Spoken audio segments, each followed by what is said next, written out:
먼바다와 서해중부 먼바다에서 최고 3m로 높게 일겠습니다. KBS 제1라디오 저녁 종합뉴스, 지금까지 아나운서 전주리 이상호였습니다.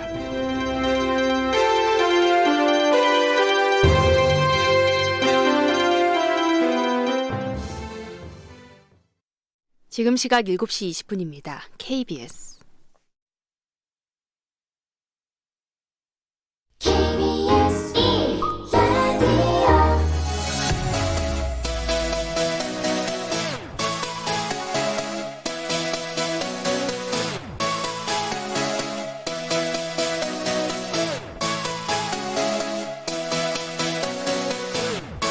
KBS 열린 토론.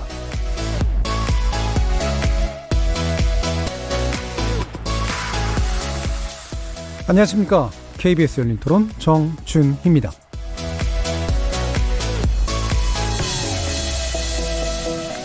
KBS 열린 토론 매주 월요일은 정치의 재구성으로 만납니다. 국정감사를 끝낸 국회가 오늘부터 교섭단체 대표 연설에 들어갔죠. 첫 주자로 더불어민주당 이인영 원내대표가 나섰는데요.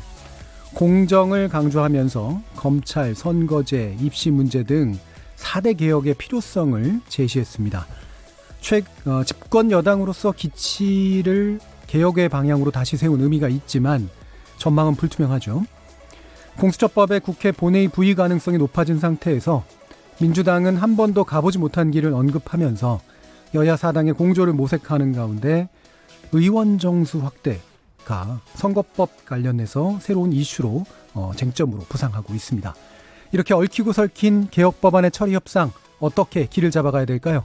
정치의 재구성에서 다시 한번 논의해봅니다. 다른 한편 오늘로 이낙연 총리가 민주화 이후로 역대 최장수 총리라는 기록을 얻게 됐는데요. 총선을 앞두고 이낙연 역할론이 나오고 있고 또 여당 초선들 사이에서 지도부 책임론이 또 나오고 있기도 합니다. 쇄신의 바로미터가 될 중진 물갈이론도 있는데요. 이렇게 총선과 연계된 각종 인물론들도 한번 진단해보고자 합니다. KBS 열린 토론은 여러분들과 함께 만듭니다. 문자로 참여하실 분은 샵 9730으로 의견 남겨주십시오. 단문은 50원, 장문은 100원에 정보 이용료가 붙습니다. KBS 모바일 콩, 트위터 계정 KBS 오픈을 통해서도 무료로 참여하실 수 있습니다. 청취자 여러분이 KBS 열린 토론의 주인공입니다. 날카로운 의견과 뜨거운 참여 기다리겠습니다. KBS 열린 토론 지금부터 출발하겠습니다. 살아있습니다. 토론이 살아있습니다. 살아있는 토론, KBS 열린 토론. 토론은 라디오가 진짜입니다. 진짜 토론, KBS 열린 토론.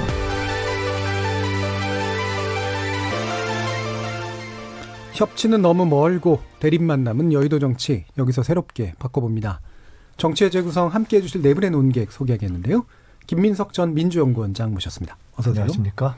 자, 그리고 이상일 전 새누리당 의원 나오셨습니다. 네, 반갑습니다. 이준석 전 바른미래당 최고위원 나오셨습니다. 네, 안녕하십니까. 그리고 김준우 변호사 함께하셨습니다. 네, 안녕하세요. 자, 이렇게 네 분과 함께하는 KBS 열린 토론 월요일 코너 정치의 재구성은 영상으로도 생중계됩니다. KBS 모바일 콩 보이는 라디오를 통해서 보실 수 있고요. KBS 모바일 어플리케이션 마이케이 접속하시거나 유튜브 들어가셔서 KBS 1라디오 또는 KBS 열린 토론 검색하시면 지금 바로 저희들이 토론하는 모습 영상으로도 보실 수 있습니다. 구독 많이 눌러주시고요. 의견도 많이 달아주십시오. 생방송 놓치신 분들 나중에 팟캐스트로도 들으실 수 있고요. 매일 새벽 1시에 재방송도 됩니다. 자, 이렇게 함께할 방법까지 안내해드렸고 정치의 재구성 본격적으로 시작해보겠습니다. KBS 열린 토론. 자, 20대 국회 지금 마지막 단계죠. 사흘간 교섭단체 원내대표 연설이 있는데요. 첫 주자로 더불어민주당 이인영 원내대표가 나섰고 공정 그리고 공존을 강조한 워딩을 아주 강하게 썼습니다. 그리고 개혁 법안에 관련된 이야기도 아주 강하게 나왔는데요. 어떻게들 들으셨는지 일단 평가부터 간단히 들어보고 가겠습니다. 먼저 김민석 원장님. 정석에 가까운 연설을 한 거 아닌가 싶습니다. 예. 그러니까 원내 대표 연설이라는 게 한편으로는 그러니까 그 당시 시대 상황에 대한 요구를 담아내고 또 한편으로는 과제를 이제 제시하는 것 아니겠습니까? 그런 점에서 우리 사회에 이제 제기되고 있는 강한 어떤 양극화로부터 나오는 공정이라는 요구를 큰 시대 정신으로 천명하면서 이제 검찰 개혁과 선거 개혁이라는 가장 현안 제시했다는 점에서 이제 제가 정석이라고 얘기한 거고요. 또 한 측면에서는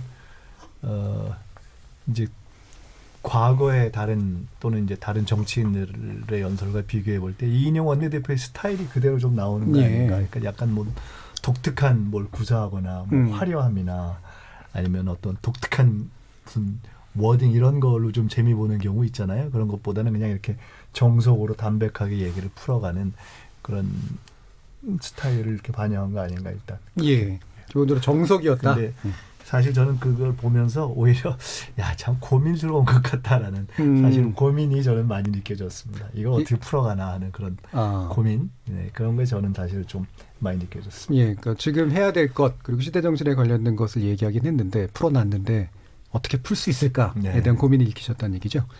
알겠습니다. 자, 그럼 이상일 정 의원님. 예, 공정과 공전 좋은 말이죠. 예. 아무리 강조해도 지나치지 않죠. 그런데 정말 국정 운영을 공정하게 또 공전의 그런 정신으로 해나가야 되느냐 이런 물음에 있어서 과연 정부 여당이 그동안 얼마큼 잘했느냐 이런 문제 제기를 하고 싶어요. 그런데 예. 앞으로 뭐 그런 취지로 열심히 하겠다는 건 뭐 나무랄 수는 없는데 이인영 민주당 원내대표 연설이 좀 공허하게 들리는 것도 있습니다. 그러니까 공정과 공전을 강조하면서 패스트 트랙에 올라간 예. 것들을 개혁이라고 포장을 해서 앞으로 일방적으로 밀어붙인다면 그게 공전도 아니고 그럼 과연 공정한가라는 건 야권에서 문제 제기를 또 할 수 있고요. 예. 오늘 연설에서 한국 경제의 어려움과 관련해서 한국당 책임이 마치 거의 결정적인 것처럼 이야기를 했는데 글쎄요.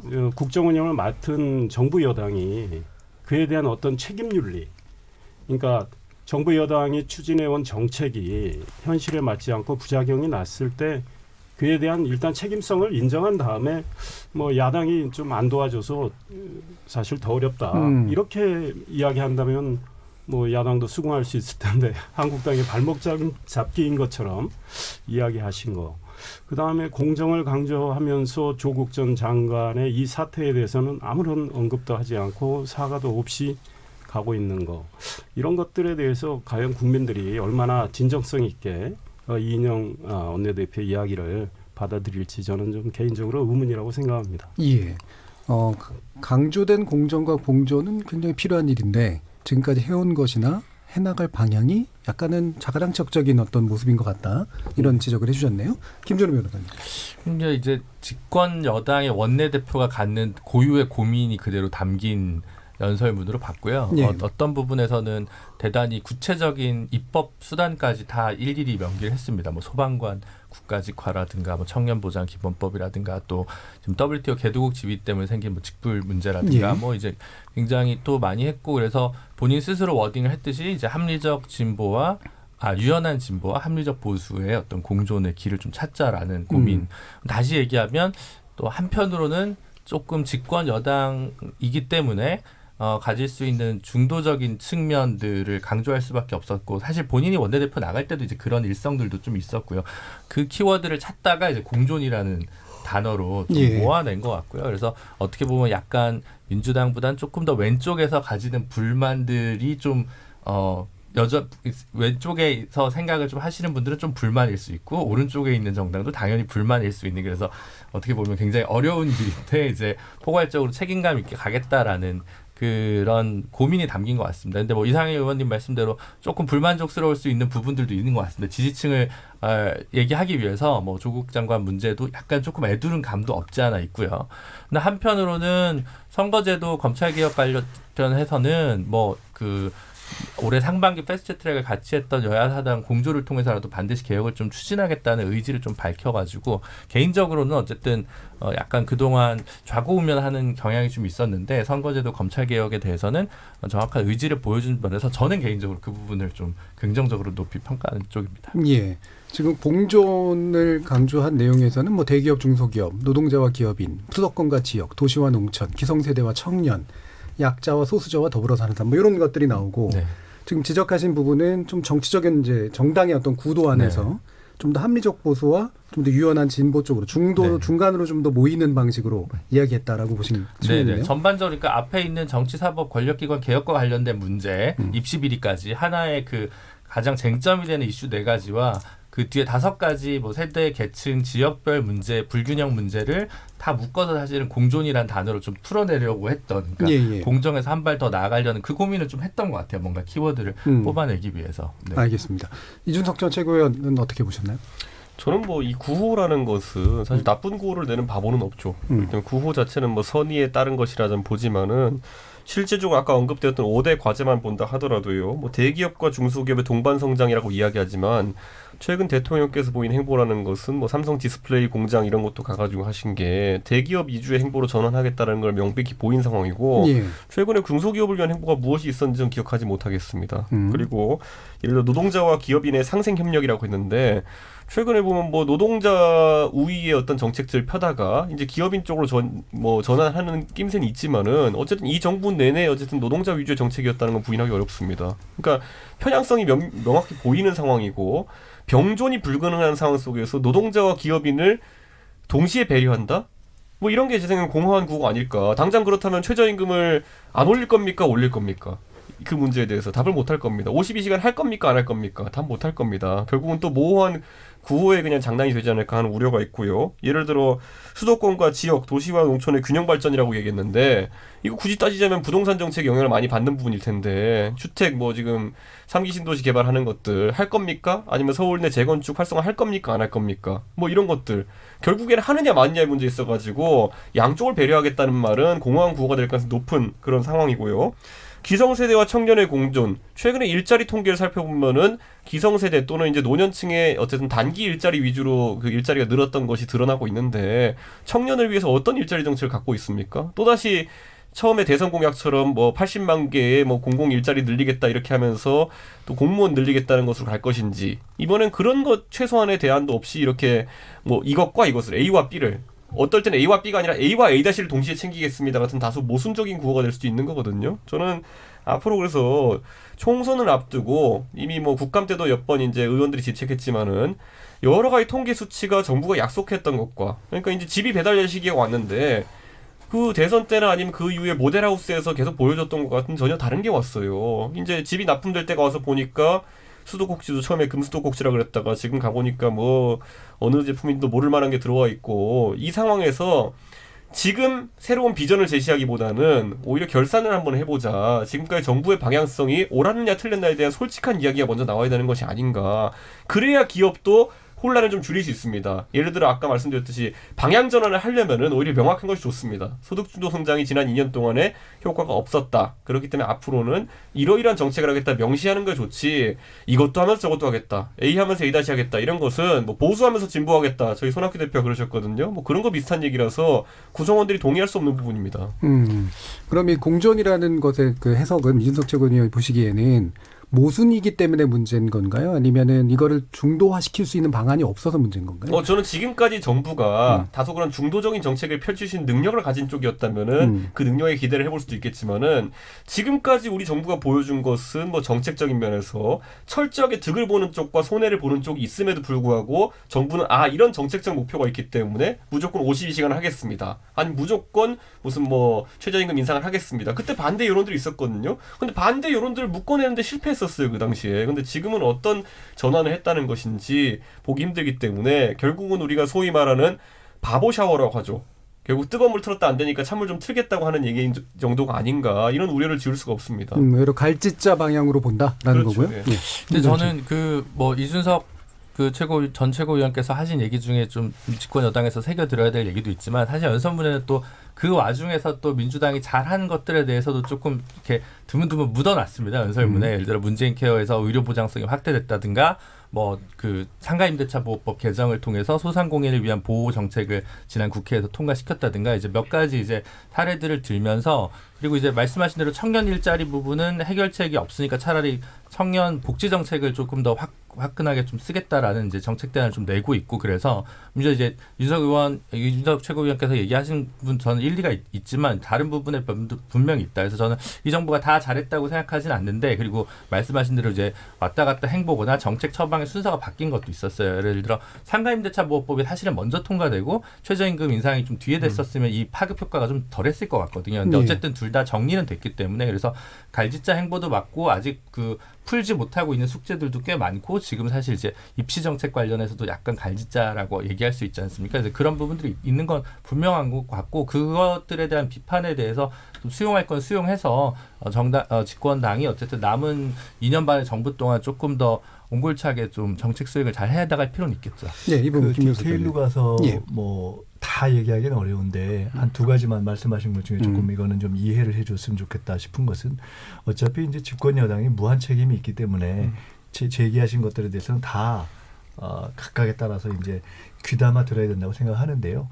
근데 특히 경제 정책의 경우는 뭐 다 잘 아시다시피 진보 정권이 집권을 하건 보수 정권이 집권하건 실제 경제 정책을 피는 데 있어서는 이른바 소위 팔러시 믹스라고 해서 다양한 측면들이 조합이 되는 거 아닙니까? 근데 예를 들어 어느 시점까지는 노동자 주도의 정책을 피고 또 어떤 시점에서는 갑자기 대기업 위주로 돌아갔다 이렇게 평가하는 거는 사실은 조금 무리가 있죠. 이번에 뭐 삼성 디스플레이 방문했던 것을 가지고도 지금도 말씀하셨고 예를 들어 이제 심상정 대표도 그런 말씀을 하셔서 논란이 잠깐 됐었지만 실제로는 그게 일본의 규제 이후에 방문을 하면서 그날의 주된 어젠다는 사실은 대기업과 중소기업의 상생 선언을 하는 것에 주 초점이 있었던 것이기 때문에 그냥 방문했다는 것만 가지고 야 이거 대기업 쪽으로 확 돌았네 이렇게 평가하는 것은 조금 일면적이지 않는가라는 생각이 들고 경제가 사실 저희 그 여권 내부에서 두 가지 견해가 있었습니다. 그러니까 뭐 다 완전히 드러난 건 아니지만 그 문재인 대통령 출범한 이후 초기부터도 전체적인 세계 경제의 상황, 최근에 뭐 베스트셀러 중에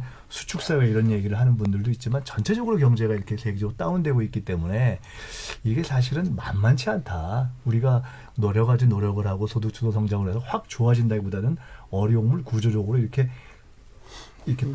지연시켜 나가고 타파해 가는 거는 시간을 가지는 것이다라는 쪽으로 해서 어려움을 조금 더 강조하자는 의견과 그것이 좀 긴 빼는 측면이 있기 때문에 그렇지 말자는 의견이 있었는데 사실 저는 약간 조금 어려움을 강조하자는 쪽이었어요. 근데 그것이 주류는 아니었죠. 그러니까 현실 정치를 풀어감에 있어서. 그런데 제가 지금 말씀드리고 싶은 것은 오늘 이제 얘기 중에 예를 들어 해외 뭐 IMF 같은 데서조차도 얘기를 하고 있는 확장 재정을 해야 될 거 아니냐라는 것에 대해서는 사실은 여야를 막론하고 좀 귀 기울여야 되는 측면이 있고 아마 이인영 대표가 원내대표가 얘기하는 것을 야당에서 야 왜 경제가 어려운데 지금 몽땅 우리한테 책임을 떠넘기냐라고 하는 것보다는 실제로 이게 누가 해도 어려우니 이 측면에서 좀 협조가 필요하지 않느냐라는 정도로 이해를 해 주실 대목이 좀 있을 것 같다. 그것을 지금 현재 경제적으로 실물에 있어서 어려움이나 이런 것을 다 야당이 발목 잡아서 몽땅 안 된다. 이렇게 만약 그렇게 들렸다면 그것은 뭐 표현을 조금 수정할 필요도 저는 있다고 보고요. 근데 그렇게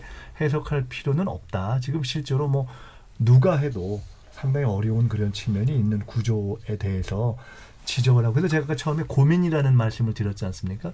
경제도 그렇고 사실 지금 선거법, 검찰개혁법 오늘 쭉 얘기 나왔습니다만 이제 저희가 오늘 논의하겠습니다만은 야 이거 어떻게 풀지? 아마 이인영 원내대표 머리가 지금 깨질 겁니다. 저는 제가 한 가지만 보충하겠습니다. 제가 이제 김민성 원장님 말씀하신 것처럼 정책의 믹스가 중요하다는 말 전 당연히 공감하고요. 근데 그 믹스라는 것이 정책 전환에 있어서 어중간한 정책으로 결론나지 않았으면 좋겠다. 이 말씀 드리는 것이 이번 정부의 아젠다가 뭡니까? 사람이 먼저 아니겠습니까? 그러다 보니까 지금까지는 SOC라든지 아니면 건설 이런 거에 대한 투자를 좀 죄악시했던 부분도 있었습니다. 초기에는. 그리고 뭐 최소한 등한시했다는 평가 정도는 할 수 있을 것 같습니다. 그런데 최근에 제가 항상 지적하지만은 방향 전환을 하면서 건설 산업 부양도 어느 정도 필요하다 하면서 결국 짓겠다는 것들을 보면은 생활형 SOC 저희도 몇 번 언급했었지만은 이거는 어중간한 겁니다. 왜냐하면 재정 지출이라는 것은 항상 그 승수 효과를 보고 저희가 정부가 100억 쓰면은 그것이 결국 사회에 400억, 500억의 효과로 돌아와야지만 그 지출을 정당화할 수 있는 것인데 저희 동네 가보면 헬스장 지금 3만 원에 수건까지 줍니다. 저희 지금 보면은. 근데 그것이 부족하다 해가지고 생활형 체육시설을 더 건설하는 것이 SOC 사업이라고 한다면은 과거에 뭐 댐 짓고 도로 짓고 철도 짓고 이런 것에 대한 비판이 과했기 때문에 그걸 이제 다시 하겠다는 것이 여론의 역풍 맞을까봐 하는 것이라면은 차라리 좀 더 솔직해졌으면 좋겠습니다. 건설 사업이라는 것이 일정 부분 뭐 교육을 받지 못한 노동자들이라든지 아니면 전국 단위로 어느 정도 재정사업 지출을 통해 가지고 균형 발전을 꾀한다든지 효과가 있을 수 있는데 그걸 부인하고 자꾸 뭐 생활형 SOC 하겠다 이런 말들 하는 것이 저는 전환하다가 움찔해가지고 중간 단계쯤에 머무는 것이 아닌가라는 우려가 좀 하나 있고요. 이번에도 보면 예산 같은 경우도요. 정책 실패가 있었던 부분은 광함이 인정해야 됩니다. 그런데 이번에 야당에 지적하고 나선 것들을 보면은 예를 들어 박원순 시장께서 정력적으로 추진하셨던 제로페이 사업 같은 것들 내년도 예산에 중소벤처부에서 122억을 이제 제로페이 또 지원하겠다고 이제 했더라고요. 근데 그거 아마 대한민국의 이제 국민들 많이 체험하셨을 텐데 제로페이에 122억의 예산을 추가로 투입해야 되느냐는 논란이 있을 수 있는데 그걸 또 이제 또 효과를 좀 더 보자 그러면서 연장시키고 이런 것들. 저는 그러니까 예산이나 이런 걸 할 때 있어가지고 실패는 빨리 인정하고 넘어가고 그래서 그걸 삭감하고 그리고 새로운 방향 전환이 있을 때는 아예 확실하게 전환을 해야 되는데 그 부분이 좀 부족한 게 아닌가 하는 우려가 있습니다. 제가 좀 이야기. 이상해졌네요. 네. 그러니까 이 디테일로 뭐 따지자면 한도 끝도 없는데 현 정부에게 좀 이렇게 좀 생각을 해보라고 권하고 싶은 건 그런 겁니다. 그러니까 소득 주도 성장, 큰 정부, 재정의 확장, 뭐 정부가 원하고자 하는 어떤 정책 목표를 이루기 위해서 그런 수단을 쓰는 건데 아마 우리 OECD에 있는 대부분의 선진국들 보면요, 그 민간이 우리 경제에서 차지하는 비율이 통상 한 80% 됩니다. 그리고 이제 정부의 역할이 한 20% 됩니다. 그러니까 우리 정부는 얼마 전에 통계청 통계에서도 확인됐듯이 반대로 돼 있어요. 정부가 성장에 기여하는 것이 80%. 정부 재정을 통해서 80%. 예, 그렇게 나와 있습니다. 예. 얼마 전 발표가 됐죠. 그 다음에 민간은 20%밖에 안 돼요. 그러니까 우리 민간이 소위 말해서 위축이 되고 있고 기업하는 분들이 소위 뭐 기가 꺾이고 일자리가 제대로 창출이 안 되죠. 정부가 국민 세금을 써서 창출할 수 있는 일자리는 매우 제한돼 있고 이미 일자리 통계에서 확인할 수 있듯이 지난 8월에 45만 명 늘어났다고 정부가 자랑했죠. 그 일자리에 39만 명은 60세 이상입니다. 어르신들 아르바이트성 일자리입니다. 그러면 제조업 일자리, 30대, 40대 일자리는 지속적으로 지금 줄고 있거든요. 국제 경제가 어려운 측면도 있지만 우리 정부의 정책에서 문제가 발생하는 건 없는 거 아닌가. 정부는 이거 정말 진지하게 따져서 기업의 활력을 제고하도록 해줘야 되고요. 기업은 기가 죽을 수밖에 없는 것이 무리한 최저임금 인상. 그 기업이 감당하기 어려울 정도로 최저임금이 인상이 됐죠. 주 52시간제를 굉장히 강제하는 차원에서 이제 와서 이제 탄력 근로제의 뭐 이야기가 나오는 상황인데 그것도 같이 보완해서 입법이 안 되는 이런 상황. 그 다음에 민주노총이 얼마나 득세를 하고 있습니까? 뭐 조합자들도 늘어나고 있지만 지금 정부하고 민주노총 상당히 각을 세우고 있는 상태 아니에요? 각을 세우고 있지만 민주노총의 불법 탈법에 대해서 우리 정부가 공권력을 제대로 집행한 적이 있습니까? 이게 공정한 겁니까? 이게 정말 정의인 겁니까? 그러니까 어떤 공정이나 정의도 잣대가 똑같아야 되는데 아니 경찰들이 있는 가운데 민주노총이 기업에서 일하는 임원을 끌어내는데도 경찰은 제지도 하지 않고 이런 것들이 수없이 나오고 있어요. 그러니까 노동을 하는 분들은 민노총에 가입하면 개인적으로 혜택을 볼 수 있죠. 그래서 민노총의 덩치는 커졌지만 민노총의 발언권도 커지고 민노총에 대한 보조금도 많아졌고 그런데 기업하는 분들한테는 이런 것들이 다 소위 말해서 기업 경영에 큰 코스트가 돼요. 그러니까 공전을 하려면 어떤 잣대도 똑같이 적용을 해서 민노총의 불법, 기업인의 불법 똑같이 적용해서 엄정히 처벌하는 게 맞죠. 알겠습니다. 그런데 네. 현 정부는 너무 편향돼 있기 때문에 그러니까 자꾸 얘기가 이제 퍼지니까요. 지금 여기까지 일단 딱 하고 더 이상 하지 않을까요? 근데 이거 반박을 몇 가지 팩트가 조금 이상한 게 있어가지고. 그 부분은 제가 나중에 시간 좀 드릴 테니까 다시 한번 전체적으로 정리하면서 하죠. 이제 공수처법하고 선거법으로 넘어가야 될 것 같아서 제가 일부러 좀 부득이하게 끊었습니다. 왜냐하면 한 번씩들 다 도셨기 때문에요. 지금 이 두 가지가 지금 묶였는데 일단은 이제 그러니까 부의가 될 가능성이 상당히 높아졌고 그렇다고 상정되는 건 아닌 상태죠. 지금 이게 이제 이른바 여야 사당 간의 조정 과정에서 선거법과 공수처법이라고 하는 것들이 이제 묶여서 갈 수 있을 것이냐 말 것이냐의 문제에 대해서 지난번에 물론 논의는 했습니다만 요번에 요 상황에 대해서 일단 얘기를 먼저 좀 듣고 가죠. 이 부분은 이준석 최고위원 얘기부터 듣죠. 저는 이제 공수처법의 이제 일정에 대해 가지고는 예. 결국 이제 법사위에서의 90일이 추가로 필요하냐 이 논란 같은 경우에는 저는 이게 4월에 통과될 때는 이 논란이 없었어요. 그렇기 때문에 야당이 좀 긴급히 끌어댄 것 같긴 하다라는 우선 분석은 전 동의하고요. 예. 근데 반대로 이제 여당 같은 경우에는 이 패스트트랙이라는 것이 원래 선거법과 그 사법개혁 안에 이제 그 결합된 안이었는데 뭐 왜 결합된지는 둘째치고 결합된 아니었는데 일정을 따로 분리해서 가자고 하는 것은 어쨌든 뭐 또 다른 나름의 의도가 있다 이렇게 판단하고요.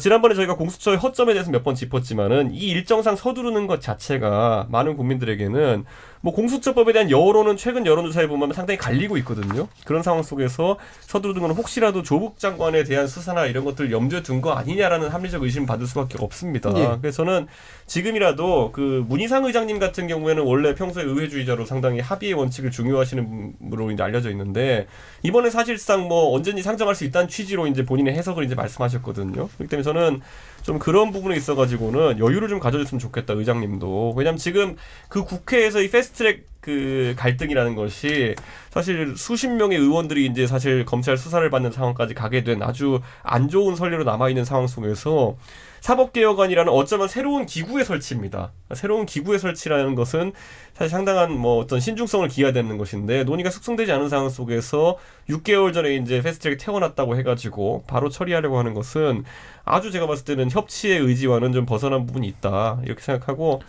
저는 대신 자유한국당도 뭐 선거법과 공수처에 있어가지고 뭐 무조건 반대 입장만으로 지금까지 오다 보니까 그 논의가 성숙되지 않고 지금 단계에 왔다 이런 문제인식 하에 조금 더 책임 있는 사람들이 책임 있는 발언으로 협상을 하는 모습을 보여야 되지 지금처럼 어떨 때는 원내 지도부가 나섰다가 어쩔 때는 또 이제 법사위 위원들이 나섰다가 이렇게 산발적인 안들이 난립하는 상황 속에서는 사실 뭐 아까 제가 말씀드렸던 것처럼 사법개혁에 적극 협조하는 자세를 보이긴 어렵다. 그런 생각을 좀 하게 됩니다. 그 두 개는 공존할 수 있는 것 같으세요? 모순적인 것 같으세요? 어떤 방금 지금 얘기하신 그러니까 예를 들면 방향을 정해서 나가는 것이 필요하다라고 아까 이제 공존의 측면에서 얘기하셨잖아요. 저는 근데 공수처 안만 본다 하더라도요. 지금 민주당 같은 경우에도 개별 의원들이 하는 말들이 전원을 제가 듣는 거는 사실 상당히 민주당도 양보할 의지가 있는 부분이 있다고 저는 전해 듣고 있거든요. 그렇다면 자유한국당 입장에서도 공수처는 무조건 안 된다는 입장 계속 견지하는 것인지 아니면 공수처에서도 이런 독소 조항이 제거되면은 받을 수 있다는 것이 정도는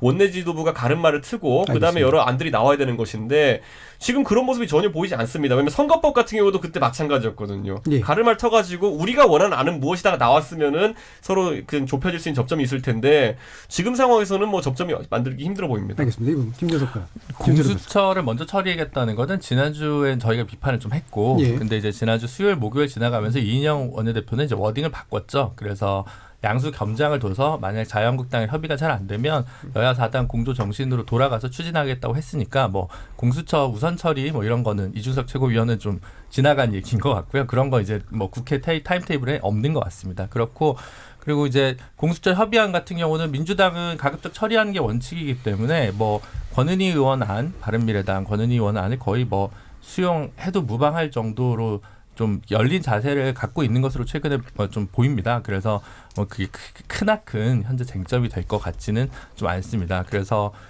뭐 이제 그렇고요. 그래서 결국 오히려 관건은 그러면 선거법 관련해서 실제로 자유한국당 그리고 또는 여야 4당 공조 쪽에서 어느 협의가 우선순위가 생기고 어떤 정치의 역동성이 앞으로 3주간 어떻게 벌어지느냐 이렇게 보이는 거고요. 오늘 그 국회 시정연설에서 이인영 원내대표가 12월 17일 날 그 예비후보 등록일이라고 했잖아요. 그래서 그때까지는 좀 마무리를 짓자 정리를 하자라고 워딩이 나온 것으로 보이고 그래서 12월 초 현실적으로 예산을 논의하는 시점 뭐 했을 때 12월 10일경 정도에는 어떤 방식으로든 좀 선거제도와 검찰개혁 법안들이 좀 처리될 것으로 보이는데 문제는 선거제도 패스트트랙 법안이 지금 원안 그대로는 통과될 가능성이 0이기 때문에 그 수정 작업이 어떤 방식으로 논의될 건가에 귀추를 좀 주목해야 될 것 같습니다. 일정에 대해서 예산 처리 직전인 12월 10일 정도 직후에. 예. 알겠습니다. 이상님. 그러니까 예산안은 12월 2일 날 처리하도록 돼 있으니까요. 그 지난주에 공수처 가지고 논의했는데 공수처만 여당이 당장 하겠다고 그래서 그게 가능하겠느냐 이제 이런 이야기도 했지만 결국은 예산안 처리하고 어떻게 할지 지켜는 봐야 돼요. 근데 관건은 결국은 선거법을 어떻게 바꾸느냐의 문제와 관련이 예. 돼 있는 것 같아요. 그러니까 지금 정의당이 군부를 떼니까 대한신당도 환영하고 뭐 이러고 있지 않습니까? 의석을 한 30석 늘리는 지금 이야기를 의원 이제 정수 10% 정도 정의당의 늘리는 거예요? 심상정 대표가 이야기를 했잖아요. 민주당은 당론으로는 아직은 아닙니다. 그러나 뭐 민주당의 박주민 의원이나 이런 분들은 지금 개인적으로는 찬성한다 하면서 소위 말해서 분위기를 만들고 있죠. 예. 그러니까 지금 민주당 입장에서는 공수처를 신설하고 싶은데 정의당을 비롯해서 민주평화당, 대한신당이 협조를 안 해주면 공수처 처리할 수가 없어요. 공수처 관련 법안을. 그렇다면 그쪽에서 원하는 거를 떡을 줘야죠. 그러니까 그쪽은 지금 의석수를 늘려서 지역구는 현행대로 이걸 지킬 건 지키고 대신 뭐 준연동형으로 가니까 비례 의석을 늘리려면 국회의원 정수를 늘리는 수밖에 없거든요. 그런 안으로 이렇게 해서 아마 민주당은 나중에 마지못해 300석 이상으로 늘리는 거를 찬성할지도 모르겠습니다. 그런데 국민이 과연 이거를 용납할까? 지금 국민이 지금 우리 국회에 대해서 우리 정치 전반에 대해서 굉장한 불신을 갖고 있고 우리 여론조사를 통해서도 다 확인하고 있고 민주당을 비롯해서 정의당과 다른 당도 그거를 의식했기 때문에 패스트트랙에 태운 법안에 국회의원 정수는 그대로 두고 예. 지역구를 28개를 줄이고 비례를 28개 늘려서 225대 75로 한 안을 만들어서 패스트트랙에 태운 거예요. 그런데 이제 와서 늘린다. 슬그머니 늘린다. 국민이 과연 용납할까? 만약 그렇게 해서 한국당이 반대하고 바른미래당의 유승민, 안철수계 의원들이 반대하는 상황에서 민주당이 한국당과 바른미래당 일부를 빼고 다른 당하고 해서 그걸 처리한다면 국민들이 굉장히 화가 날 겁니다. 그러면 어떻게 하겠습니까? 국민들은 내년 4월 총선 때 심판하겠다. 저는 이런 여론이 조성될 가능성이 크다. 그래서 민주당의 이 현명한 판단이 정말 중요하다. 저는 이런 지적하고 싶어요. 김민석 의원님. 혹시 지금 앞에 절차 얘기하다가 지금 이제 의원 정수까지 튀어나왔기 때문에 같이 가셔도 앞에 괜찮습니다. 거를 간단하게 말씀드리고 뒤로 좀 넘어갈게요. 우선 부인은 테이블에 올릴 수 있게 이제 한다는 거고 상정은 방망이 두들길 수 있게 한다는 거잖아요. 쉽게 얘기하면. 그렇죠. 근데 지금 모든 논의의 전제가 이것이 잘 협의를 해서 이렇게 쭉 진전을 해나가자 하는 것이 원만하게 됐다면 이런 얘기가 다 필요 없는 거잖아요. 지금 그것이 잘 안 되니까 지금 패스트트랙까지 갔던 것이기 때문에 지금 어쨌든 문희상 의장께서 신중하게 판단하겠다라고 한 것은 뭐 여러 가지 그 해석에 대한 양론이 있습니다만은 이제 그 부의가 가능하다는 판단이 있는 것이기 때문에 저는 아까 지난주에 저희가 가령 뭐 이인영 원내대표가 공수처 먼저 하자라고 얘기했을 때 과연 되겠느냐라는 얘기가 우리 내부에서 많이 있었지만 제가 그래도 뭐 저 안 되면 한번 해보고 라고 말씀을 드렸을 때 취지 자체가 워낙 논의가 진전이 안 되니까 쟁점을 명료하게 하자라는 취지에서의 전략적 측면도 있지 않았겠습니까? 어쨌든 그런 것을 논의 보면 테이블에 끓이드는 효과. 어쨌든 이게 아주 천천히라도 조금씩 가야 되는 것이기 때문에 저는 절차에 있어서는 진전을 해나가는 것이 맞다고 지금 보고 있는 것이고 아마 의장께서도 그런 판단을 할 것이라고 보고요. 아까 제가 처음에 이인영 원내대표의 그 국회 연설을 들으면서 총평으로는 참 고민되겠다 진짜. 이인영 원내대표가 아마 역대 원내대표 중에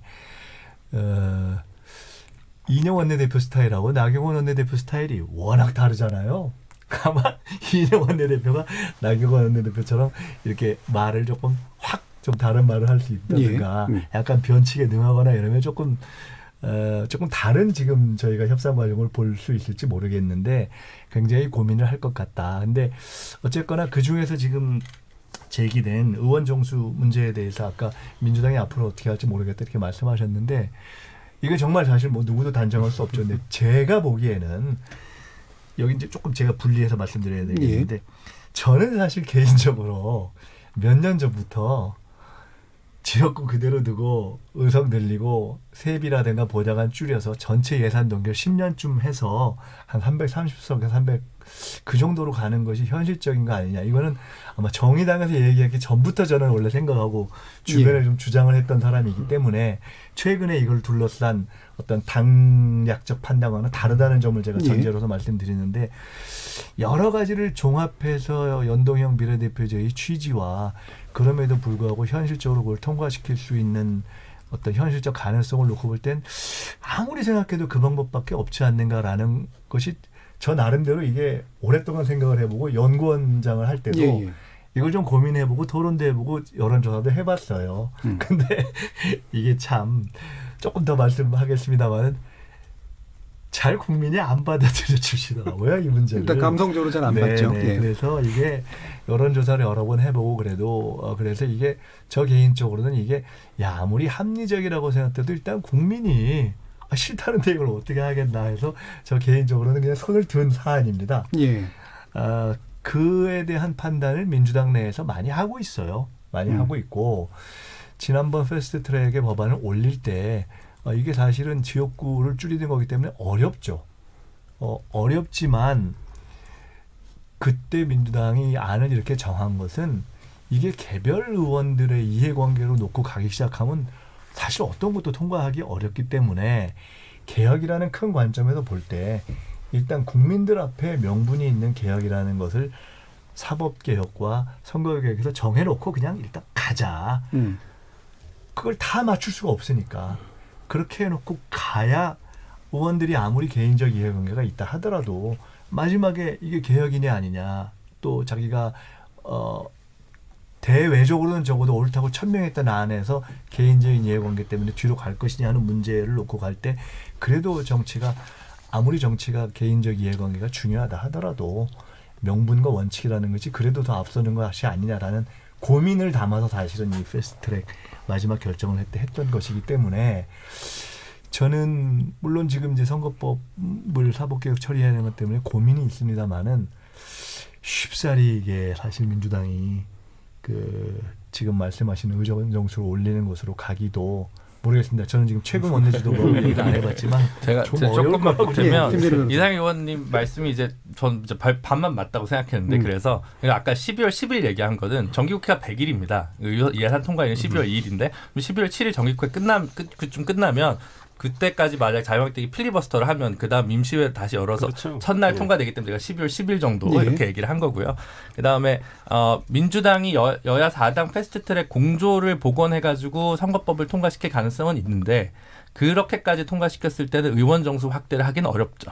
그러니까 예, 그렇게 좀 다르게 봐야죠. 의원 정수를 확대하려면 그건 한국당이 동의를 해준 하에서만 처리가 될 거고 그렇죠. 예, 만약에 의원 석수 확대를 안 하는 한도에서 그러면 지금 225대 75에서 다시 지역구를 좀 늘리고 비례를 줄이는 방식으로 해서 수정안으로 여야 4당이 합의해서 통과시킬 가능성이 오히려 더 높다. 이렇게 보는 게 정확하지 않을까 싶습니다. 한 예. 말씀만 더 드리면 그래서 제가 아까 처음에 고민이라고 말씀드린 게 이인영 원내대표의 고민이자 전체 우리가 국회를 바라보는 고민은 공수처법이나 선거법에 있어서 얘기를 할 여지는 이게 문이 좀 열려야 되는 거 아니냐. 이게 문이 딱 막혀 있으니까 사실은 이게 진행이 안 되는 측면이 있어서 수십 년 동안 논의해왔던 어떤 공수처법 또는 우리 사회에서 상당히 오랫동안 논의해왔던 그 연동형 또는 준연동형의 반영 이런 부분을 어느 정도는 열고 생각을 하지 않으니까 사실은 이게 이렇게 딱 풀기가 어느 쪽으로 가기 어려운지. 그러니까 질문을 제가 좀 이렇게 드릴게요. 그러니까 아마 말씀을 같이 해주시면 될 것 같은데 이상해 적은이게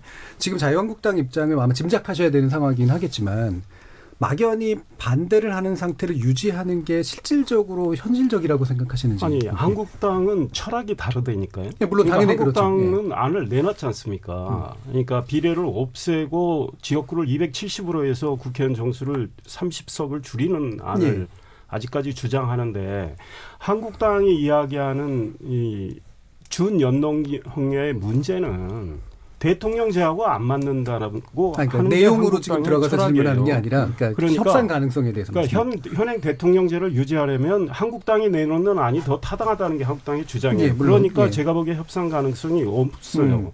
그런데 지금 아까 우리 김 변호사님 말씀하신 대로 그 300석 안에서 미조정을 해서 그러니까 지역구대 비례를 미조정해서 나머지 민주당이 나머지 한국당과 바른미래 일부를 뺀 나머지 정당하고 합의해서 처리를 할 가능성이 없지는 않습니다. 그런데 그게 쉽지 않아요. 왜냐하면 호남 의석 많이 줄게 돼요.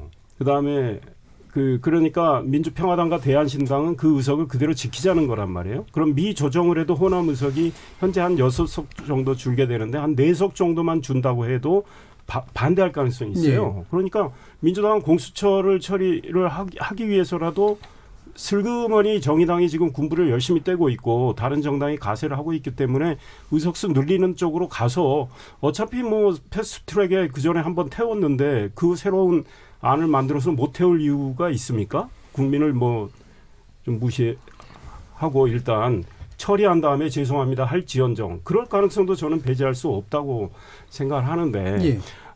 우리 김민석 의원님 말씀대로 정말 민주당이 국민의 뜻을 제대로 좀 헤아리면서 이 어떤 선에서 정말 공존을 위한 그런 합의안을 만들지를 보다 더 연구를 해야 되고요.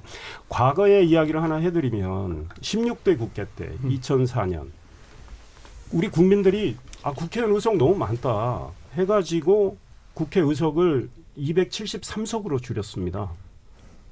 그러니까 지금 한국당이 주장하는 270석과 비슷하죠. 그래서 노무현 대통령 그때 탄핵할 때 제적 3분의 2가 확 줄게 되죠. 네. 그래서 195명이 참석을 해가지고 2명 반대하고 193명이 찬성을 했을 때 탄핵 소추안이 가결이 되잖아요. 그러니까 이미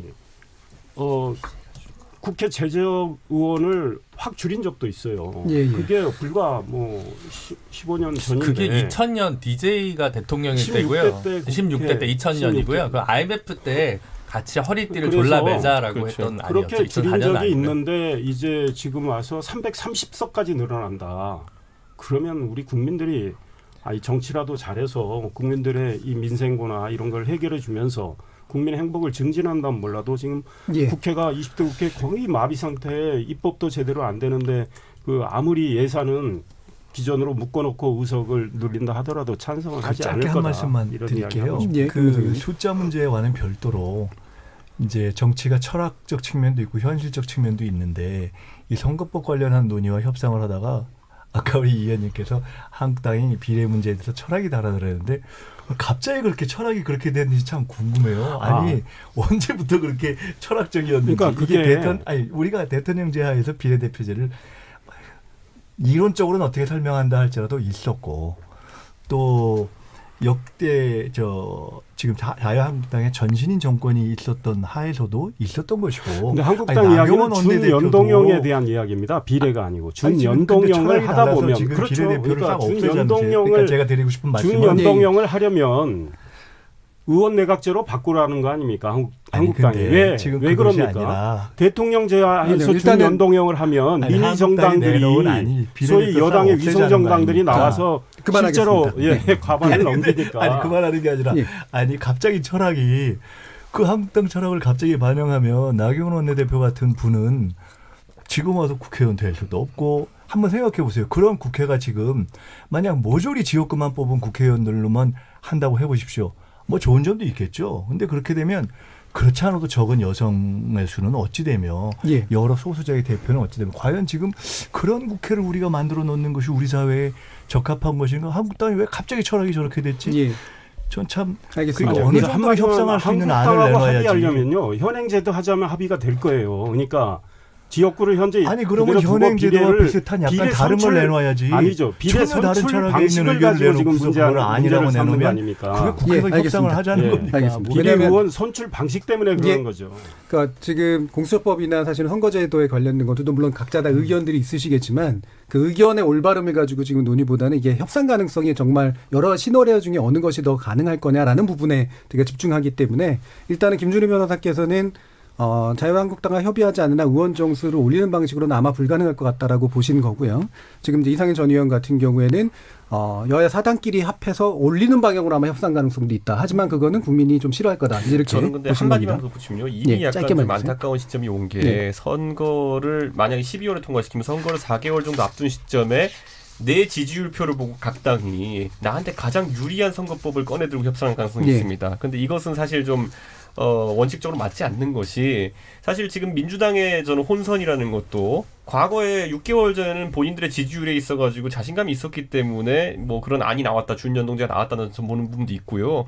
만약에 지지율표 출렁임에 따라 가지고 저희가 지금 이야기하고 있는 안들도 민주당에서 다르게 제안할 수도 있는 거거든요. 그러니까 내 성적이나 내 예상 수능 성적을 가지고 입시제도를 설계하는 모습, 이거 자체가 저는 나중에 좀 원론적으로 문제될 수 있는 부분이 있다 보기 때문에 너무 성급하게 이렇게 하는 것 자체도 국민들이 우려할 것 같습니다. 근데 실제로 그 성적표를 예상하면서 하는 부분도 있을 테고 철학이 있어서 하는 부분도 있을 테고 그래서 뭐라고 단정할 수는 없는 부분이 있는 것 같아요. 한 1년 전에 쓴 성적표를 예상한다는 말은 덜 들었겠죠. 예, 알겠습니다. 아니 근데 선거가 이게 우리가 하루 선거하고 많은 것도 아니고 앞으로 선거제도 또 선거도 여러 번 할 텐데 큰 틀에서 어떻게 가느냐는 그야말로 철학을 갖고 사실은 이걸 가야 되는 거죠. 알겠습니다. 아마 다음 주에 다시 한번 또 이 논의가 되지 않을까 싶은 짐작이 좀 있고요. 아마 판이 좀 더 보이면서 아마 논의가 좀 더 강하게 붙을 수 있을 것 같습니다. 공수처, 선거제 개혁 뭐 여러 가지 이해관계가 얽히면서 고차 방식이 되고 있죠. 어떻게 진행될지 또 한번 지켜보도록 하겠습니다. 지금 여러분께서는 KBS 열린 토론과 함께하고 계십니다.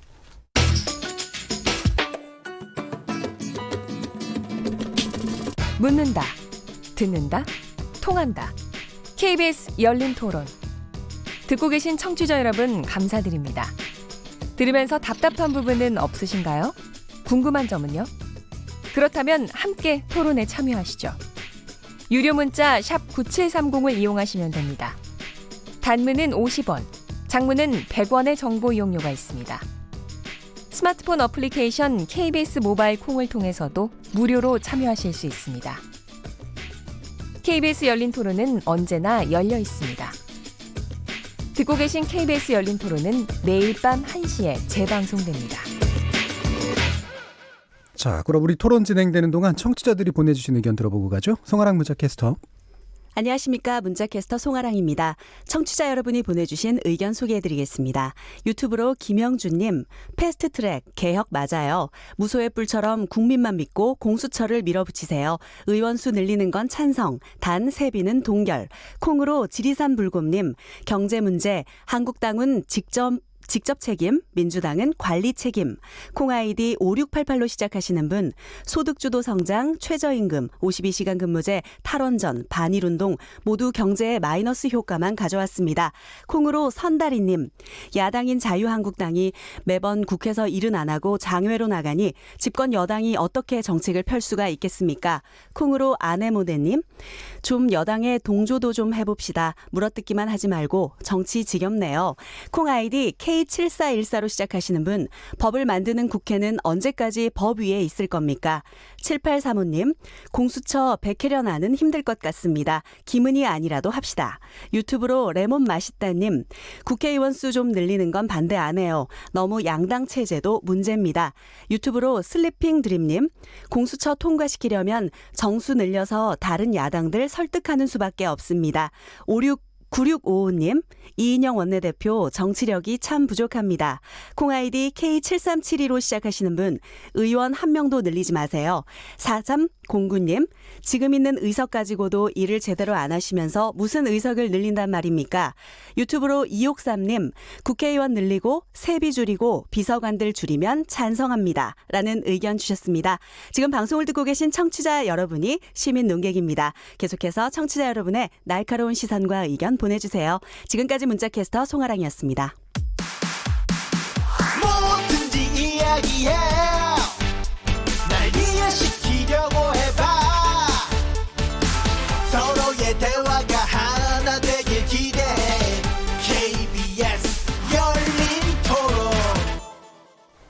정치의 재구성, 이상일 전 의원, 김민석 전 민주연구원장, 김준우 변호사, 이준석 전 바른미래당 최고위원 이렇게 네 분과 함께하고 있습니다. 지금 영상으로도 생중계되고 있는데요. 모바일 콩 보이는 라디오, 그다음에 모바일 어플리케이션인 마이케이 또는 유튜브에서의 KBS 1라디오, KBS 열린 토론 검색하시면 지금 저희들이 토론하는 모습 영상으로도 보실 수 있습니다. 자, 그럼 후반기 토론으로 이어질 텐데요. 지금 이낙연 총리, 물론 민주화 이후라고 하는 단서가 붙긴 합니다만 최장수 총리 기록을 세우고 있습니다. 물론 이제 이낙연 총리가 안정적으로 국정 운영을 하고 있다라는 증명일 수도 있고, 사실은 또 이제 총리를 갈아치운다라고 하는 것이 또 쉽지 않은 전국의 측면들도 좀 여러 가지도 있는 것 같고요. 이 와중에 이제 이낙연 역할론이라고 하는 것들이 나오는데 원래대로라면 이제 총선 체제를 이낙연 총리가 이끄는 게 필요하지 않느냐라고 하는 그런 식의 얘기가 있었던 상태였긴 합니다. 이런 식의 이제 인물론들이 나오고 있는 것, 뭐 이해찬 책임론이니 뭐니 하는 것들도 나오고 있는 것, 어떤 의미로 봐야 될지 일단 김민석 원장님 얘기 들어볼까요? 그냥 짧게 말씀드리겠습니다. 이낙연 총리가 그 총선 때까지 계속 총리를 한다. 이거 뭐 개인적으로 저는 아유 너무 오래 하는 거 아닌가 싶고 그러면 자연스럽게 총선에서 뭐 출마든 뭐든 역할을 하게 될 것이라고 보는 것이 좀 자연스럽지 않는가. 예. 뭐 저는 개인적으로 그렇게 보는 편입니다. 예. 개인적이신가요? 아니면 그렇게 보는 개인이 제법 있는 것 같기도 하고요.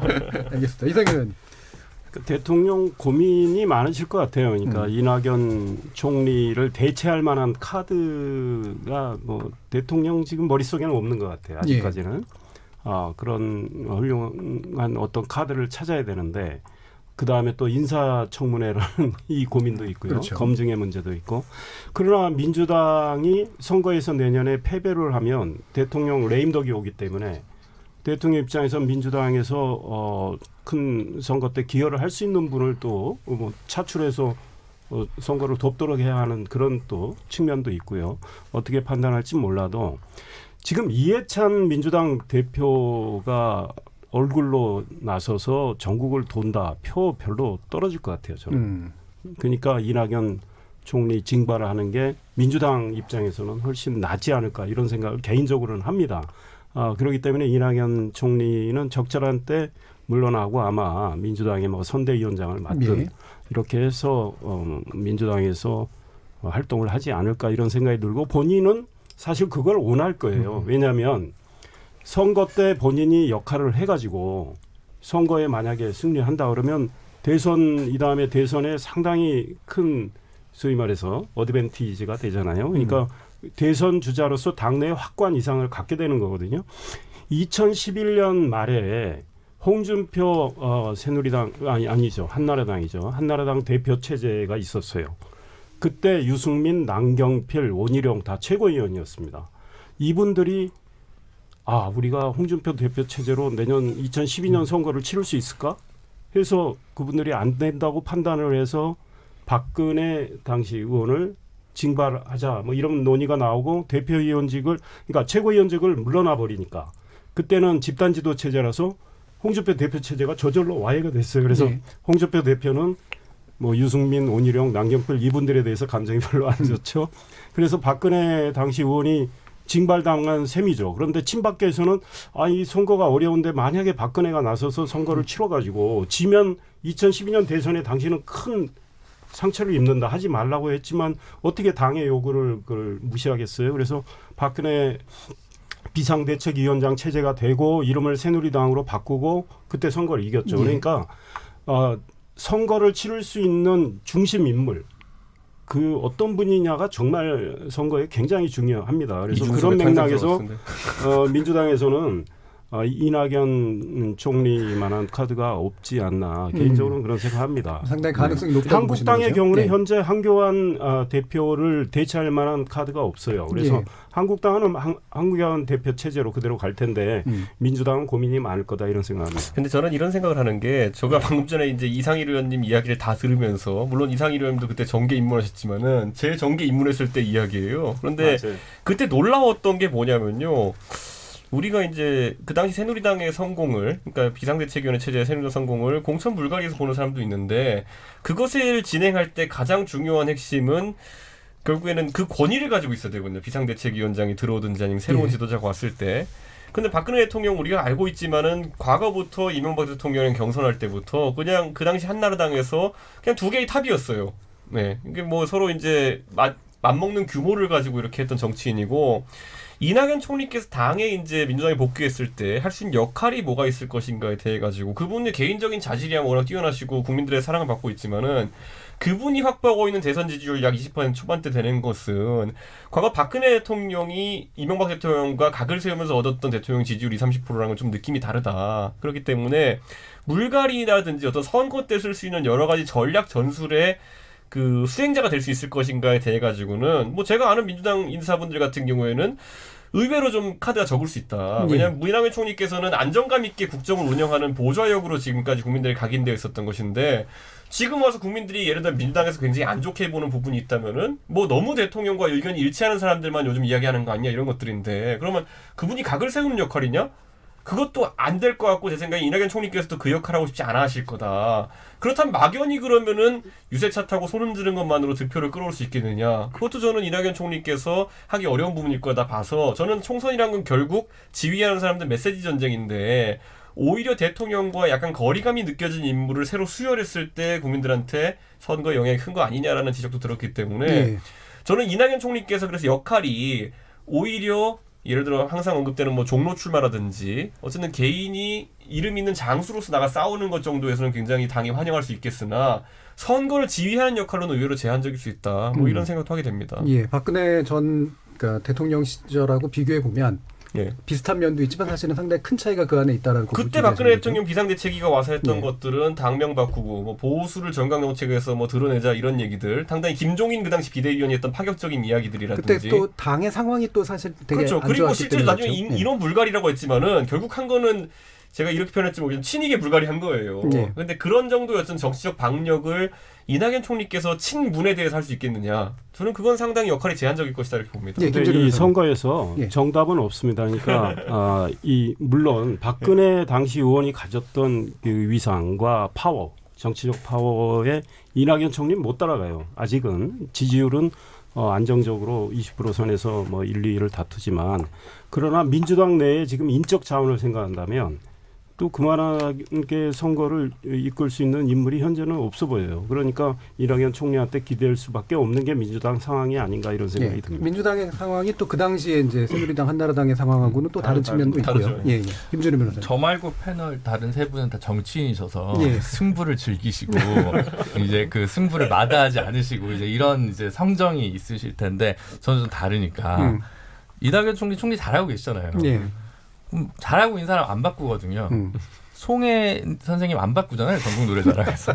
잘하는 분 계속 잘하고 우리도 뭐 3년, 4년 예. 하는 총리를 줄 수도 있지 않나요? 라는 생각이 저는 한편으로 들어요. 오히려 이 국정에서 안정적으로 메시지 관리가 나오는 건 전에 없는 카리스마 있는 관리형 총리거든요. 이런 총리는 되게 오랜만인 것 같아요. 제 기억에 거슬러 올라가면 한 고건 총리 정도? 뭐 하여튼 굉장히 좀 오랜만이어서 오히려 이제 국정 운영이 꼭 총선 결과가 조금 안 좋더라도 반드시 레임덕이 오는 거라고 생각하지는 않습니다. 그래서 저는 오히려 국정 운영의 안정성을 위해서 좀 잡고 싶을 거다라는 생각을 좀 하고요. 두 번째로 이낙연 총리 개인의 입장에서 보면 선대위원장을 해서 공천을 책임지고 뭐 이런 역할까지 하면 사실 본인이 말하자면 흙탕물이든 피튀김이든 이제 주저하지 않고 하셔야 되는데 굳이 그렇게 본인이 그 역할을 하면서까지 뭐 당을 장악하고 뭐 이런 성격도 아니시고 그런 성정도 아니신 것 같은데 총선 등판에서 책임지는 자리에 하는 것을 달가워하실까라는 생각도 있고요.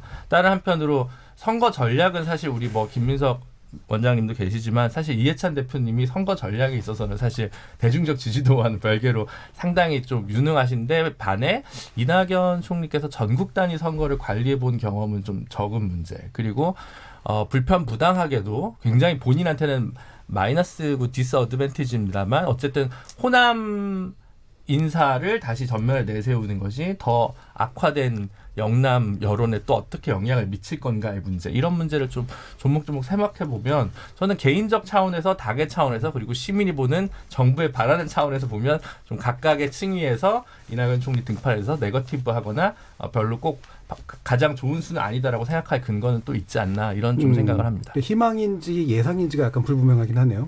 저는 그건 아직 좀 숙고를 해봐야 될 것 같습니다. 이 부분은 약간 더 들어야 될 것 같은데. 간단한 말씀을 드릴게요. 결국은 이낙연 총리 본인의 어떤 희망도 있을 것이고 인사권자인 대통령의 판단이 결국 중요한 거겠죠. 그렇기 때문에 지금 김 변호사님 말씀하신 것처럼 뭐 잘하는 총리 굳이 바꿀 필요 있겠나 하는 선택지 여전히 저는 있다고 봅니다. 그러나 그냥 전체적으로 저희가 이렇게 경험적인 흐름 이런 것으로 놓고 보면 할 수만 있다면 이제는 한번 바꿀 때도 되지 않았나 하는 생각을 해보는 것도 뭐 크게 무리는 아니다 이런 생각이 하나 들고요.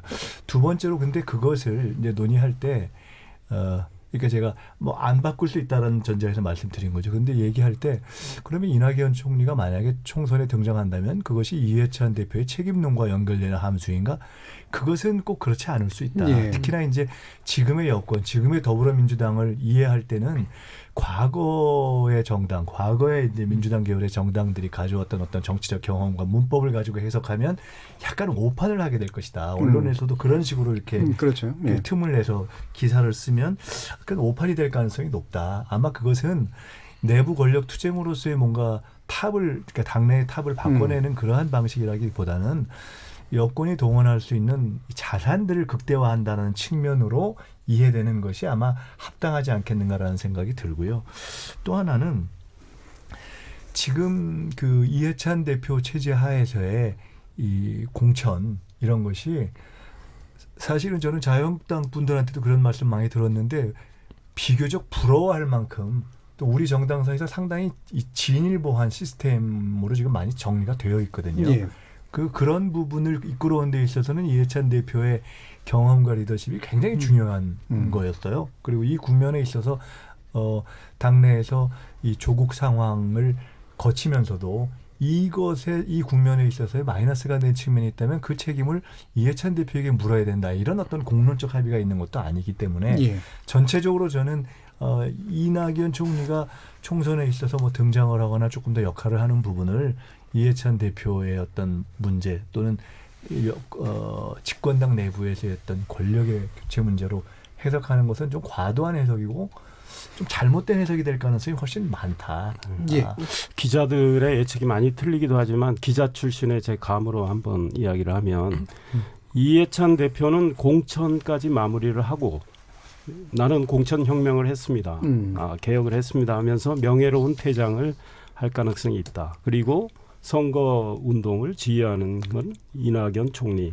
이로 내세울지 않을까. 민주당이 그런 전략을 갖고 있을 것 같고요. 이번 기회에 그냥 민주당 아닙니다. 예상입니다. 또 하나 공채로, 우리 김 변호사님 말씀하셨는데 이 못하는 장관 좀 가셨으면 좋겠어요. 대통령이. 아니 잘하는 총리는 놔둬도 괜찮은데 못하는 장관들이 천진데 왜 갈지 않고 그냥 가시는지 모르겠어요. 사람 넓게 구하면 그보다 훌륭한 분들 많습니다. 알겠습니다. 누구를 말씀하시는지는 묻진 않겠고요. 자, 한국당 얘기로 좀 넘어가 보죠. 예, 한국당 지금 여러 가지 얘기들이 나오는데 일단은 뭐 외부 영입 명단을 발표한다는 얘기도 있고요. 근데 동시에 보면은 지금 한참 또 문제됐던 게 이제 패스트트랙에 그 논란이 있었을 때 그게 공천 가산점 문제로 왔다 갔다 하다가 또 표창장 수요 문제 가지고도 굉장히 또 논란들이 좀 있었어요. 지금 한국당 상황 어떻게 보세요, 인석철? 저는 이제 나경원 원내대표 같은 경우에는 12월에 교체되느냐 마느냐가 하나 이제 관건이 될 것 같고요. 근데 이번에 표창장 수여식 같은 경우에는 제 생각엔 그렇게까지 논란이 될 줄은 몰랐어요. 예. 나경원 대표도 그런 것 같고. 그런데 확실히 나경원 대표를 견제하려고 하는 세력이 많구나라는 것을 세워나왔다. 이번에 느끼게 됐고, 그래서 그 리더십이 좀 불안정해질 수 있다는 생각하게 되고요. 그 말은 황교안 대표도 자칫 잘못하면 선거를 앞두고 비슷한 비판의 대상이 될 수 있다, 이런 이야기거든요. 왜냐하면 많은 의원들이 최근에 뭐 자유한국당의 지지율이 다소 반등했다고 하지만은 그건 외생 변수였다는 인식이 되게 강할 거거든요. 네. 아니 본인들이 알 거 아닙니까? 우리가 뭐 잘한 게 딱히 없는데 올랐다 그러면은 뭐 운이 좋은 걸 수도 있겠지만 사실 불안불안한 거거든요. 언제든 다시 내려갈 수 있다는 생각이 들기 때문에. 그래서 어떤 약간 큰 기술 걸어라 이런 이야기들이 나올 테고, 그 큰 기술을 거는 데 있어가지고 나경원, 황교안 체제가 과연 적임 체제인가에 대해 가지고는 조금씩 이제 부글부글 밑에서 이제 끌어오르는 상황이다, 이런 것들이 감지되었다 이렇게 보고요. 저는 이번에도 오늘도 보면 이제 자유한국당이 유튜브 채널에서 다소 이제 문제가 될 수 있는 소지의 뭐 벌거숭이 임금님으로 묘사했던 그런 영상이 올라와서 언론과 여론의 좀 집중 포괄을 맡고 있는 상황인데, 이런 잔매를 자꾸 맡다 보면은 결국에는 황교안, 나경원 리더십이라는 것이 흔들릴 수 있고, 그때가 다시 한번 뭐 보수권 전반에 있어가지고 선거 전략을 고민하는 시기가 되지 않을까, 이런 생각을 좀 하게 됩니다. 저는 이거에 대해 가지고 그 선거법 협상 같은 경우도 사실 나경원 대표 교체 시기가 12월이거든요. 되면 만약 교체된다고 하면은 그 협상의 리더십으로 나경원 대표를 가져가는 것에 대한 불안감도 어느 정도 작용했다, 저는 이렇게 봅니다. 자유한국당 의원들 개개인 입장에서는 선거법 협상이 굉장히 중요한 것이, 수도권의 의원들은 내심 말 못하지만은 연동형이 나쁘지가 않습니다. 근데 예를 들어 영남 의원들 같은 경우에는 의석 축소를 전제로 한다면은 연동형이 나쁘거든요. 근데 이런 것들을 아까 제가 말했지만은 A를 지지하면서 A-를 지지할 수는 없는 상황인 만큼 당내 역학구도가 이제 명확하게 생길 겁니다. 그걸 어떻게 관리하느냐가 아마 총선을 앞두고 한국당에 큰 문제가 되지 않을까 생각합니다. 예, 근데 지금 보면 그런 게 있어요. 그러니까 장관 난마시키면 늘 주던 것이다라고 하는 그 해명이 사실은 더 근데 대중들한테 굉장히 좀 아니 자기들끼리 안 뭐 좋게. 음식점에서 예. 돌렸으면 뭘 하겠습니까? 그런데 기자들 많은 데서 그렇게 이제 한다는 것 자체가 또는 그 노출되게 한다는 것 자체가 굉장히 지금 시점에서 눈치 없다. 예. 이게 뭐 넌 뭐 눈이라고도 하는데 젊은 사람들 용어로는 사실 예. 그런 상황인 거죠. 알겠습니다. 김민석 의원은 어떻게 보십니까? 정치가 이제 철학이 중요하고 그보다 어떻게 보면 감각이 굉장히 중요하잖아요. 근데 결국 대부분 이렇게 망할 때 보면 감각이 떨어져가지고 망하잖아요. 이게 이거 뭐 제가 뭐 요번 일로 망한다 이렇게 얘기하는 건 아닌데 개인이든 집단이든 근데 그 선거를 놓고 보면은 잘해야 이기고 두 번째는 오버해 안 해야 또 안 지잖아요. 그러니까 근데 이렇게 보면 뭐 늘 그래서 저희 이거 뭐 꼭 남의 당을 얘기하는 것이 아니라 저희도 선거를 많이 치러보면 항상 선거는 정말 마지막까지 아주 진실하게 절실하게 하고 그다음에 절대 교만하거나 오버하면 안 된다. 한 방에 훅 간다 이런 얘기 예. 매일매일 스스로 자성을 하면서 하는데 그런 점에서 보면 사실은 이번에 표창장도 그렇고 이번에 유튜브 캐릭터 문제 이런 경우는 참 감각이 굉장히 떨어져 그러니까 있다는 생각이 많이 들어요. 좀 딱하다는 생각이 많이 들어요. 감각도 좀 떨어지고 그다음에 그게 욕먹을 줄 모르나? 이런 생각이 들고 그 순간순간에 어떤 그 균형 감각을 상실하는 것 같다. 그러니까 그래서 저것이 어떤 개별 사안들에 있어서 전술적인 좀 득을 보더라도 큰 지지율, 큰 대세 어떤 시대 감각에 있어서 확 뒤집는 거를 못 하잖아요. 자유한국당이. 그래서 그런 거 아닌가 하는 생각이 들더라고요. 예, 옳고 그름 따지면 이게 같은 사고를 하는 사람들의 눈에 보기엔 별 문제가 없다고 보여지는데 당장 바깥으로 나오면 확 이상해지는 상황들이 생기잖아요. 그런 게 아닌가 싶은데. 그래서 소위 이제 저희가 말하는 정당들도 악마의 대변이라고 우리 보통 이야기하죠. 항상 줄기차게 비판할 수 있는 세력이 안에서 커야 되는데 저는 방금 정 교수님 말씀하신 것처럼 탄핵 이후에 자유한국당이 다양한 어떤 목소리를 내는 것보다는 위기를 극복하기 위해서는 좀 순혈성을 강조하는 분위기가 계속되다 보니까 저는 뭐 전당대회 결과도 다들 그렇게 나왔다 좀 보고요. 지금 시점에서 선거를 앞두고도 순혈성을 강조하는 상황, 그 순혈이라는 것이 또 하필이면 국민 다수의 지지를 받기 어려운 친박성을 이제 이야기하는 것이거든요. 저는 이게 이번에 하나의 뭐 미리 맞는 매가 될 수 있다면은 그 부분에 있어서 보수가 좀 바뀌어야 되지 않을까 생각이 됩니다. 이상해 의원님 좀 비슷한 생각인데 한국당이 참 개인적으로는 저는 안타깝다 이런 생각을 많이 합니다. 그러니까 우리가 정치는 얼마든지 학위에 달렸고 그 학위에 따라서는 감동을 줄 수도 있거든요. 국민들한테 감동을 드리고 그로 인해서 국민 지지를 확장해 나갈 수도 있고 그러니까 제가 한국당이 아쉬워하는 건 문재인 정부를 그리고 여당을 비판하는 거는 뭐 야당으로서 저는 당연하다고 생각합니다. 날카롭게 비판을 해야죠. 그러나 사실관계에 근거해서 비교적 냉철하고 논리적으로 비판을 좀 했으면 좋겠다. 이제 이런 건데 그런 것들이 좀 부족한 측면이 있어요. 그 다음에 자기 당의 자기네 잘못에 대해서 인정하고 정리하는 것도 필요하다. 그러니까 문재인 정부에 대해서 왜 잘못을 인정하지 않고 깔아뭉개고 가느냐라고 지적하면서 자기네 문제를 정리 안 하면 설득력이 떨어지지 않습니까? 예컨대 5.18과 관련된 문제들 이런 것들을 지금 계속 밀어둔 채 가고 있단 말이죠. 이런 것들이 굉장히 안타깝다. 그러니까 김민석 의원님의 이 감각의 어떤 상실에 대해서 저도 동의를 하는데 사실 감각 상실의 제일 큰 문제는 대통령과 청와대와 민주당의 조국 사태 처리였죠.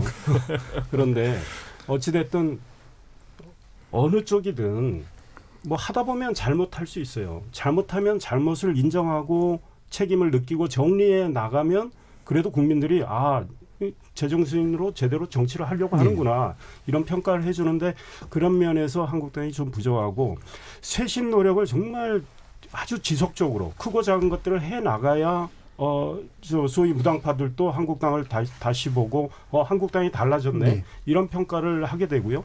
그렇게 되면 보수의 중도까지 갈 수 있는 통합의 길이 열리는데 아직 그게 안 되고 있어서 예. 오히려 민주당이 뭐 야당 잘 만났다 이런 이야기까지 할 알겠습니다. 정도죠. 예전에 이상일 의원님이 선거 때 대변인하실 때 마실 수는 없었습니다. 알겠습니다. 저 마지막으로 야당 잘 김준호 만났다고 변호사님 지금 시간이 생각하시나요? 안 돼가지고요. 제가 다음 주에 다시 한번 시간 드리겠습니다. 오늘 되게 죄송합니다. 오늘 함께해 주신 김민석 전 연구원장님 그리고 이상일 의원님, 이준석 전 최고위원님, 김준호 변호사님 네 분 모두 감사합니다. 수고하셨습니다. 감사합니다. 저는 내일 저녁 7시 20분에 다시 찾아뵙겠습니다. 지금까지 KBS 열린 토론 정준이었습니다. 오늘